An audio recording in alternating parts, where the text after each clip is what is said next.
പ്രിയപ്പെട്ട Kerala nurses members, ഇന്ന് ഈ മനോഹരമായ സ്റ്റഫോർഡ്ഷെയറിൽ 3rd ആനുവൽ കോൺഫറൻസിന് നിങ്ങളോടൊപ്പം ആയിരിക്കാൻ സാധിച്ചതിൽ അതിയായ സന്തോഷം.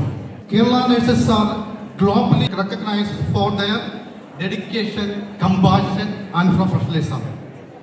NHS-ലും പ്രൈവറ്റ് ഹെൽത്ത് കെയർ സെക്ടറിലും സോഷ്യൽ കെയർ സെക്ടറിലും wherever they work, I can see your commitment and excellence.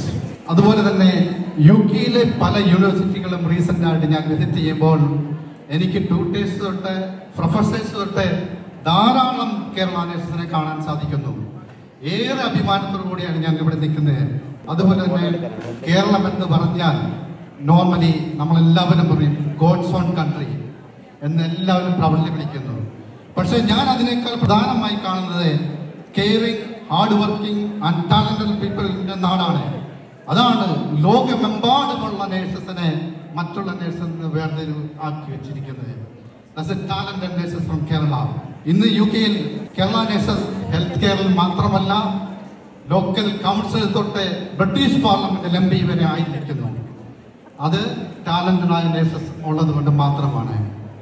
Friends, health care എന്നത് ഒരു പ്രൊഫഷൻ മാത്രമല്ല, അതൊരു ജീവിത മിഷൻ ആണ്. മനുഷ്യരെ കെയർ ചെയ്യുക, അവരുടെ വേദനകൾ കുറയ്ക്കുക, അവർക്കെല്ലാവർക്കും ഒരു പ്രതീക്ഷ കൊടുക്കുക എന്നതാണ്. നിങ്ങളെല്ലാം ചെയ്യുന്നത് വളരെ വലിയ ഒരു ഉത്തരവാദിത്വമാണ്. ഞങ്ങൾ പ്രതിദാനം ചെയ്യുന്ന ഇന്റർനാഷണൽ റിക്രൂട്ട്മെന്റ് അത് എത്തിക്കലായിട്ടും അതുപോലെ തന്നെ എഡ്യൂക്കേഷനായിട്ടും കേരള നേഴ്സസിനും അതിൻ്റെ ഭാഗമായിട്ടും ആകുന്നതാണ്. നിങ്ങളെല്ലാവരെയും അതിലേക്ക് ഞാൻ എൻകറേജ് ചെയ്യുന്നു. ഏറെ അഭിമാനത്തോടുകൂടി ഞങ്ങൾക്ക് പറയാൻ പറ്റും, കഴിഞ്ഞ കുറേ വർഷങ്ങളായി ഏകദേശം 7000-ഓളം നേഴ്സസിനെയും അതുപോലെ തന്നെ 1000-ഓളം സ്റ്റുഡൻറ് നേഴ്സസിനെയും ഞങ്ങൾക്കിവിടെ എത്തിക്കാൻ സാധിച്ചിട്ടുണ്ട്. അതിലേകദേശം 200-ഓളം നേഴ്സസ് ഫുള്ളി ഫണ്ടഡ് ആണ് ഇവിടെ എത്തിക്കാൻ സാധിച്ചത്. അത് മജോറിറ്റി ഫ്രം കേരളത്തിൽ തന്നെയാണ്. അതുപോലെ തന്നെ നിങ്ങളെല്ലാവരെയും ഈ നേഴ്സിംഗ് ഇവന്റിലേക്ക് ആത്മാർത്ഥമായി ആശംസകൾ അറിയിച്ചുകൊണ്ട് നിർത്തുന്നു. Thank you.